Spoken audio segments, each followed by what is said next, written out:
Hello विद्यार्थी भाइ बहिनीहरु, next example. कहिलेकाहीँ यस्तो क्वेशन सोधिन सक्छ।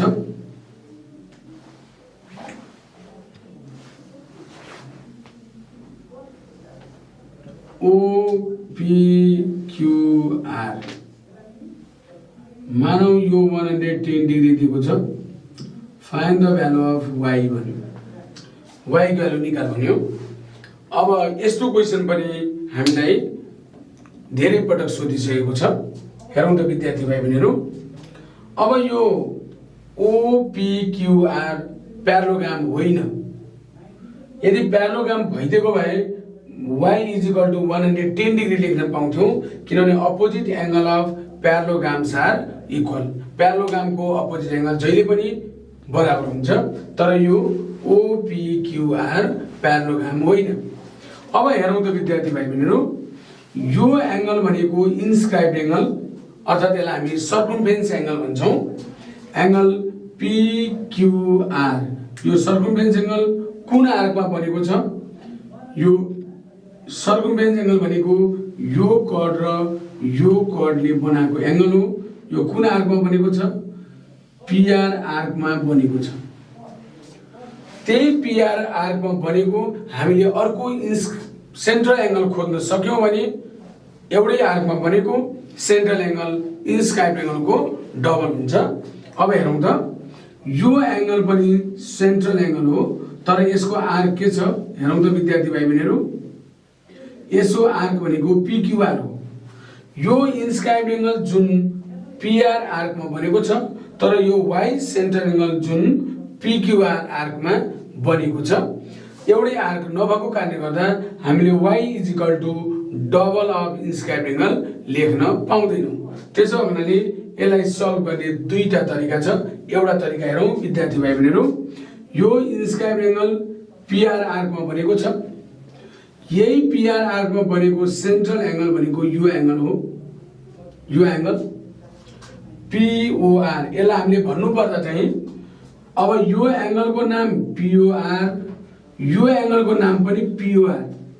कुन एंगललाई कसरी डिनोट गर्ने अथवा लेख्ने भन्ने कुरोमा चाहिँ यो एंगल POR जसलाई हामी रिफ्लेक्स एंगल भन्छौं, यो एंगल पनि POR जसलाई हामी ऑब्ट्यूज एंगल भन्छौं। विद्यार्थी भाइ बहिनीहरु, यो एंगल चाहिँ reflex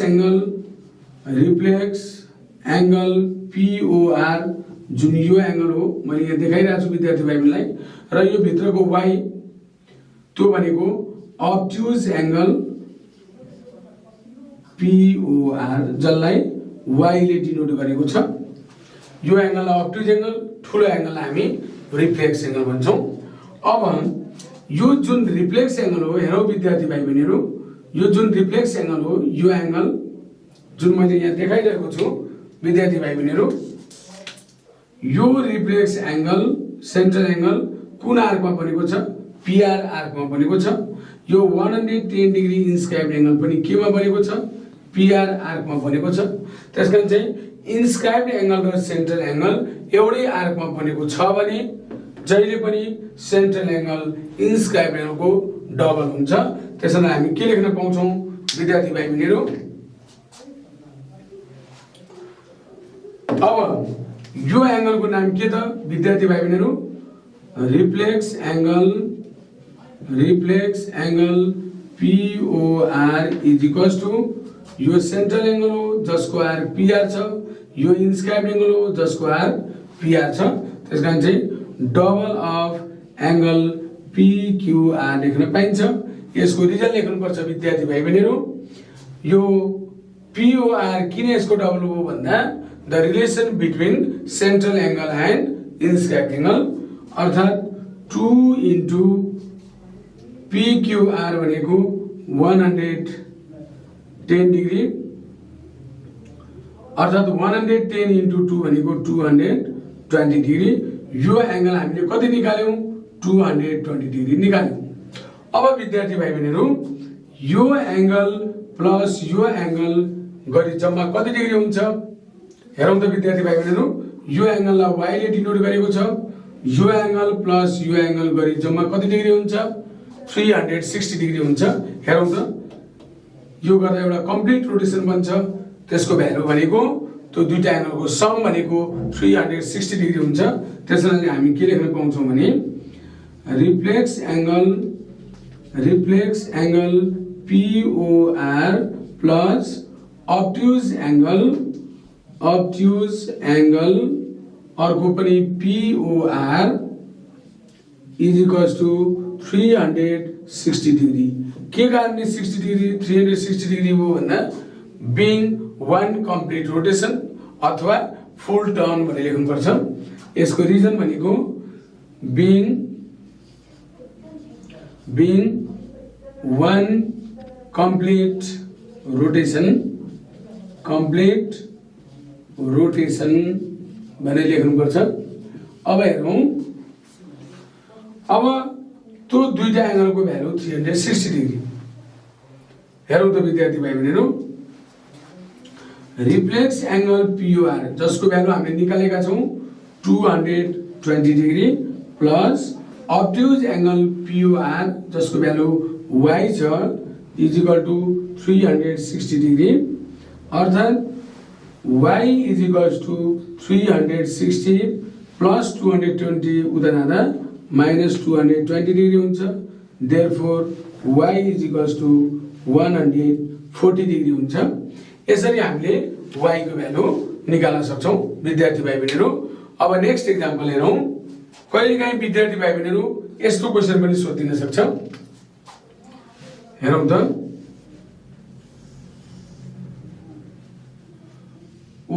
OABC is a parallelogram.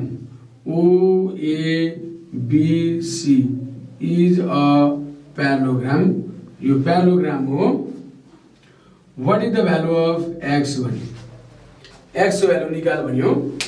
यो पनि एससी एक्जामिनेसनमा सोधिसकेको क्वेशन हो। फेरि पनि यो क्वेशन इम्पोर्टेन्ट छ आगामी दिनको लागि चाहिँ। अब यसमा कुनै पनि एंगल दिएको छैन विद्यार्थी भाइ बहिनीहरु।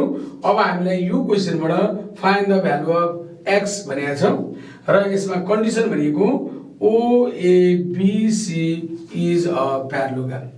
अब भन्नु विद्यार्थी भाइ बहिनीहरु, हामीलाई के थाहा छ भने प्यारालोग्रामको अपोजिट एंगल जहिले पनि इक्वल हुन्छ। अर्थात यो एंगल x हुन्छ भने यो एंगल पनि के हुन्छ x हुन्छ, किनभने प्यारालोग्रामको अपोजिट एंगल जहिले पनि इक्वल हुन्छ। त्यसोले हामी के लेख्न पाउँछौं, angle ABC is equals to angle AOC। अर्थात यसलाई हामी obtuse एंगल भन्छौं। मैले अघि पनि भनिसके विद्यार्थी भाइ बहिनीहरु, obtuse एंगल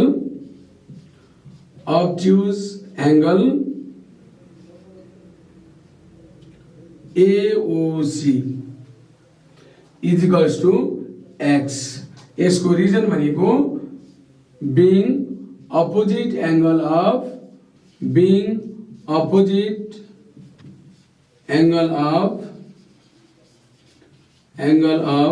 प्यारालोग्राम। प्यारालोग्राम को अपोजिट एंगल जहिले पनि इक्वल हुन्छ। यो भ्यालु x आयो। त्यसैगरी हामीले यो भन्दा अगाडिको एक्जाम्पलमा पनि के भन्यौ विद्यार्थी भाइ बहिनी भने यो एंगल भनेको इन्स्क्राइब एंगल। हेरौं त, यो इन्स्क्राइब एंगल कुन आर्कमा बनेको छ, AC आर्कमा बनेको छ। यो एंगल इन्स्क्राइब एंगल AC आर्कमा बनेको छ। यही AC आर्कमा बनेको अर्को सेन्ट्रल एंगल हामीले कुन छ हेरौं त, यो एंगल छ, यो जसलाई हामी रिफ्लेक्स एंगल भन्छौं। हेरौं त, AOC यो एंगल कुन आर्कमा बनेको छ, AC आर्कमा बनेको छ। त्यसकारण चाहिँ एउटै आर्कमा बनेको सेन्ट्रल एंगल र इन्स्क्राइब एंगल छ भने सेन्ट्रल एंगल जहिले पनि इन्स्क्राइब एंगलको डबल हुन्छ। अर्थात यो एंगल जसलाई हामी रिफ्लेक्स एंगल भन्छौं, नेम लेख्दा यो angle reflex angle AOC is equals to double of angle ABC. Angle ABC is the reason the relation between central angle and inscribed angle. अर्थात 2 into एबिसी को ठाउँमा हामीले के लेख्न पाउँछौँ 2x लेख्न पाउँछौँ।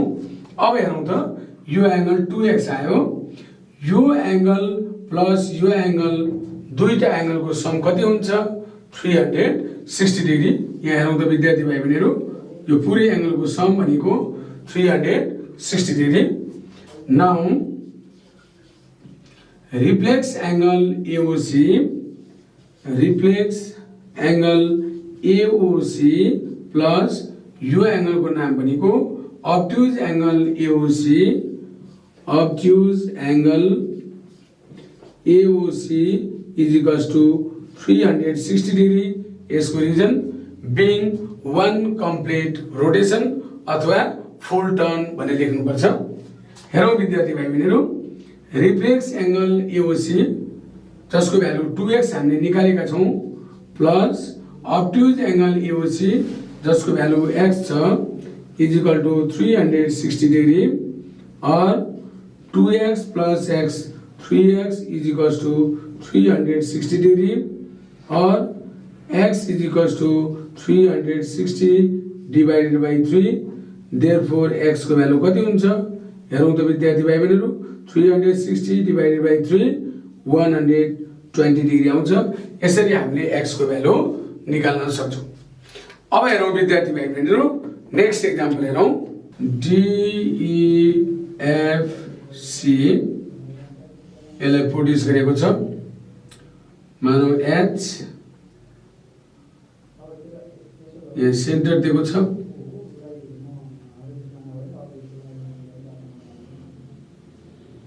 यो सेन्टर दिएको छ सपोज यहाँनिर O centre 140 degree. Find the value of x भने यो एंगललाई चाहिँ x भन्नु मानौ, x को भ्यालु निकाल भन्नु विद्यार्थी भाइ बहिनीहरु। अब यसलाई कसरी सल्भ गर्ने हेरौँ त। यो x भनेको हामीले यो भन्दा अगाडि पनि चर्चा गर्यौं, यो भन्दा अगाडि पनि हामीले थ्योरेटिकली प्रुफ गर्दा पनि हामीले पढेका थियौं। यो DEFC is a cyclic क्वाड्रेटर। Cyclic क्वाड्रेटर को कुनै एउटा साइड प्रोड्युस गर्दा बन्ने एंगललाई बाहिर बन्ने एंगललाई हामी एक्सटेरियर एंगल भन्छौं। यो एंगल अपोजिट इन्टेरियर एंगल सँग इक्वल हुन्छ, अर्थात यो एंगल यो D सँग इक्वल हुन्छ। अब हामीले यो D को भ्यालु निकाल्न सक्यौं भने x को भ्यालु यो D सँग बराबर हुन्छ। हेरौँ त विद्यार्थी भाइ बहिनीहरु यो सेन्ट्रल एंगल यो सेन्टर दिएको छ यहाँ, यो सेन्ट्रल एंगल कुन आर्कमा बनेको छ EFC आर्कमा बनेको छ। यो इन्स्क्राइब्ड एंगल हेरौँ विद्यार्थी भाइ बहिनीहरु कुन आर्कमा बनेको छ EFC आर्कमा बनेको छ। एउटै आर्कमा सेन्ट्रल एंगल र इन्स्क्राइब्ड एंगल छ भने इन्स्क्राइब्ड एंगल को भ्यालु सेन्ट्रल एंगल को हाफ हुन्छ, अर्थात हामीले angle EDC is equals to half of angle EOC लेख्न पाउँछौं। यसको reason the relation between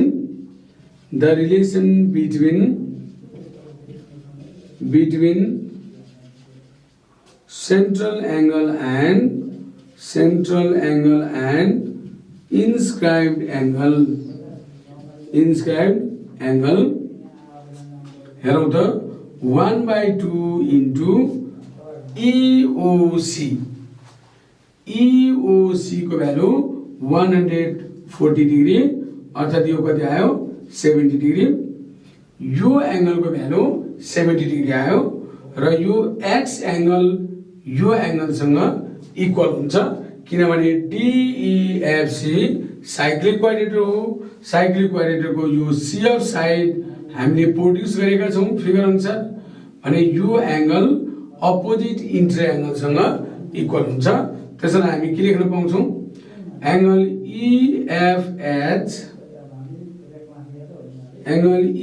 EFH is equals to angle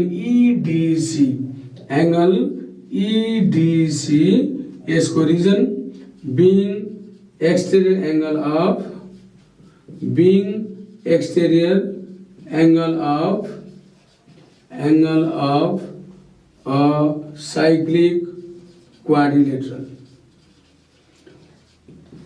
अब हेरौँ विद्यार्थी भाइ बहिनीहरू, EFG भनेको x इजिकल्स टु EDC जसको भ्यालु 70 डिग्री, अर्थात् देयरफोर x इक्वल कति आयो 70 डिग्री। यसरी यस्तो खालको क्वेशनबाट हामी x को भ्यालु अथवा y को भ्यालु निकाल्न सक्छौं।